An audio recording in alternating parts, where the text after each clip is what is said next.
Hey love, I'm Angela B. Fuller and welcome to Hair, Hair, My Side. That's Hair, My Side, where we bridge the gap between stylist and client, one conversation at a time. And today we are talking about something that just needs to be talked about, especially for my ladies who have been doing their hair at home, and then made the transition into regular visits at the salon. I've got some tips and tricks for you to make that transition easier, because especially if you've been doing your hair at home and you went to the salon and had it done, and sometimes even though your stylist might tell you what to do, sometimes it goes in this ear and out the next. So I'm going to talk to you a little bit about how to keep your hair looking fresh once you leave the salon. Because let's be honest, you leave that salon looking and feeling fabulous, but once you get home and you do what you got to do, you go to bed, you wake up after day 3, you're wondering, oh boy, how do I keep this looking fresh, right? Right. So because of that, I don't want you to worry. I got you. I'm going to cover a few things because after 35 years of being behind the styling chair, listen, I've seen what works. I've seen what doesn't work. And so when it comes to protecting your hair at home, let's dive in. So the first thing I want to talk about is the first 48 hours. The first 48 hours, especially, like I said, for you newbies who not used to being pampered by a stylist in her chair. For those of you who have flat iron, who have silk press, who have relaxed hair, this is for you. What I recommend, 48 hours, what you do, even the very night that you have your hair done, I want you to wrap your hair up. I want you to wrap your hair up, and I know you know what I mean. It's where you part the hair from forehead to nape and ear to ear, and all you do is connect the 4 sides. Starting at the top, wrap that thing around until you get to the base, and then you tie it with a satin or a silk scarf, never cotton. Now, I know my ladies who are going through menopause. Okay, let's be real. Sometimes that satin or silk scarf just doesn't cut it. But one thing you don't want to do is use cotton, okay? Because cotton pulls the natural oils out of the hair, and during the course of the night, it causes a lot of friction.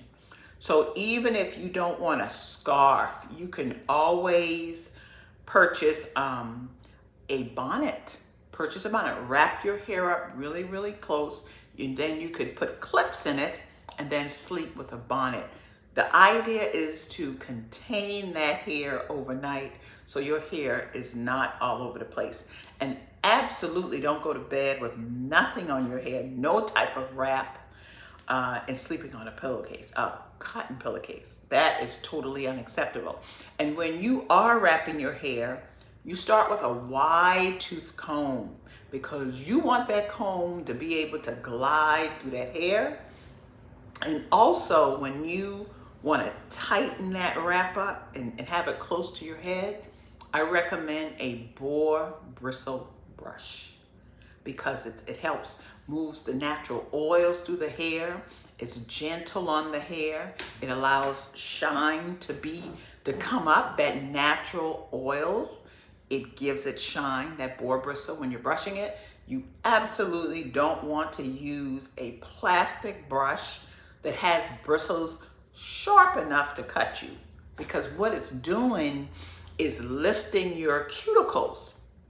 It's going into your cuticles, lifting it, tearing it, disturbing your cuticles.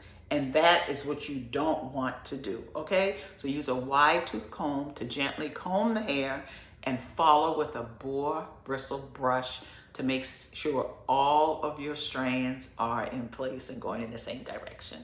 Okay, what you don't want to do, the first 48 hours is you don't want to overload your hair with products. You don't want to overload your hair with oil, because when you do that, you end up messing up the integrity of the style. So you want to keep that hair light. You want to keep it a lot of body and a lot of movement. And when you use too much oil or too much product, you mess that up.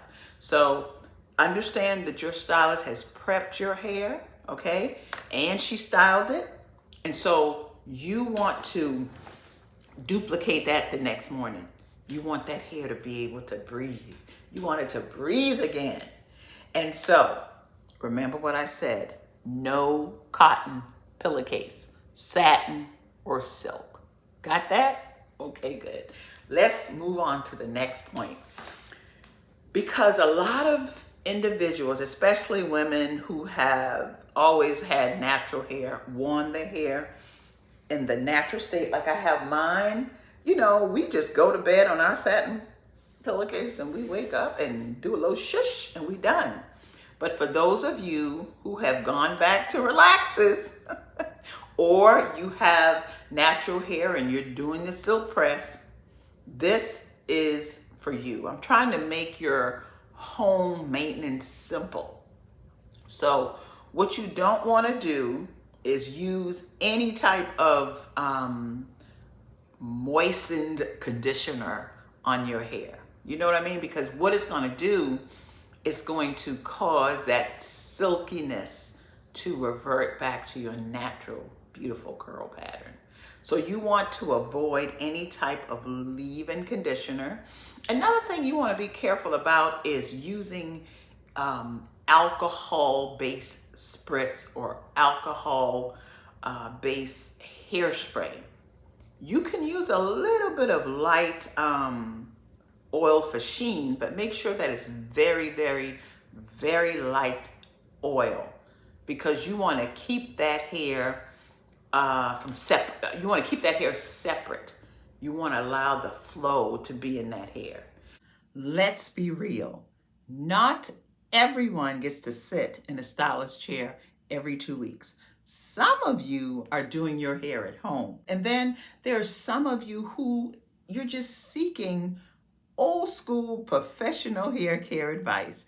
And that's where I come in. I now offer online hair regimen consultations. You get all of your questions answered. You also get product recommendations, and you get to walk away with a custom blueprint designed specifically for you. Don't guess about your hair. Get clarity. Click the link in the description and book your session.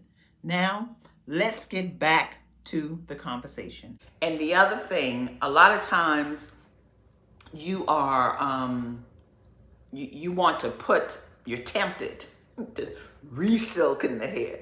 So a lot of you are using heat on your hair. Avoid that at all costs if possible.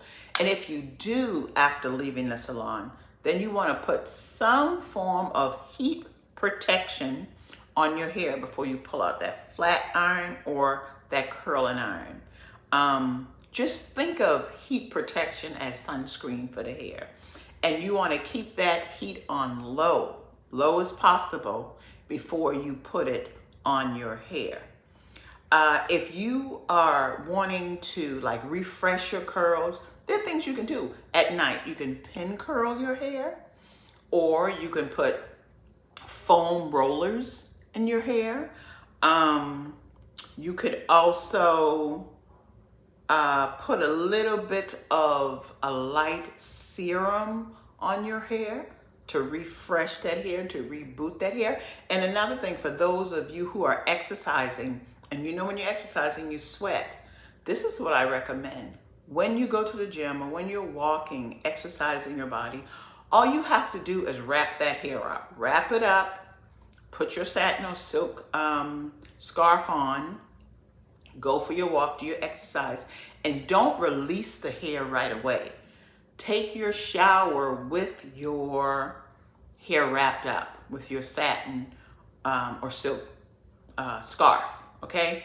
And then what you do is when you come out of that shower, let your body cool down. And when you let your body cool down, what essentially you are doing is using your head as a roller. Allow it to cool down. It's like you have a built-in dryer, okay, without having to sit under the dryer.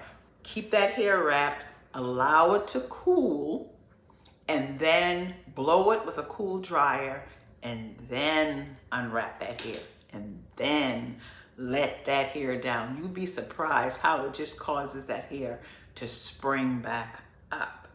These are simple things, simple everyday things, but I guarantee you it will make a difference in the end. And so, how do you make a salon style stretch? How do you make that thing last until you see your stylist again? Especially if you're not a every week client, but maybe you're every 2 weeks or every 3 weeks client. This is what I recommend you to do. Now, I'm not a big fan of dry shampoos, but I've been told that it does work, okay? Use it sparingly and only if you have to when it comes to these dry shampoo, because sometimes they can create a buildup. Or what you might also want to consider if you want to refresh your hair without washing it or shampooing it, because we wash clothes but we shampoo hair. Remember that one? Old school. Okay, so what you can do is take a little bit of foam wrap, not the usual amount that you put when you're at the salon and the hair is damp and you have to go to dry. No. Just use a tap of the foam, emulsify it in your hands, and then run it through your hair, re-wrap your hair, and tell me about the magic. Come back to this episode and put in the comment, tell me the magic that happened from using just a little bit of foam wrap to refresh your hair without shampooing it. Another thing, don't wait for the disaster. Okay, and what do I mean by that? Sometimes you can do, like say for instance, if you go to the salon every 3 weeks, okay, and you got something that you got where the hair got to be right. You got an event, the hair has to be right. Just maybe you can give your stylist a call and do a quick refresh visit. Yes, we do that. We honor a refresh visit. Call your stylist, book a refresh visit. It just keeps you from having to start over. Okay, a refresh visit. Sometimes clients of mine needed a recurl. I don't recommend you do those recurls at home too much because you don't know the science of hair and applying heat to hair that hasn't been freshly shampooed. So check in with your stylist and see if she could possibly do a refresh on your curl.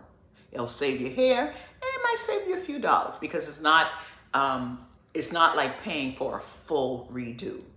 And so after 35 years, y'all, of working in the salon, I promise you, take my word for it, these small steps will make all the difference in the world. And what I'd also like you to do is put in the comments some other things you'd like me to talk about, some topics or some subjects that you would like me to give my expertise on, if you would, okay? So let me ask you this quick question. What's your go-to trick for keeping your hair looking fresh in between salon visits? Drop it in the comments because you don't know, someone might be reading something that you wrote that could very well help her out. So, we're all in this together because this is definitely a conversation. It's not a monologue, it's a dialogue, and we can learn from each other. Okay? So, and if you're doing your hair at home, if you're not a salon girl, or you're between stylists, you know, you maybe move to a new location and you're trying to find a stylist, or even if you are just, your hair is thirsty for some professional advice and you're looking for a personal outline that's just that pertains strictly to you, your hair type, your situation, your scalp situation, go ahead and book a 45-minute hair regimen consultation that I do online, and I'll leave the link in the description. And also, this is what I want you to remember. Remember, this is hair, my side. That's hair, Hair, my side. And I'm helping you with your hair care needs, your hair care questions. And I'm here to help you be able to have a conversation with your stylist to bridge the gap. Bridging the gap, y'all. One conversation at a time. I'll see you next week. Okay? Bye. Mwah.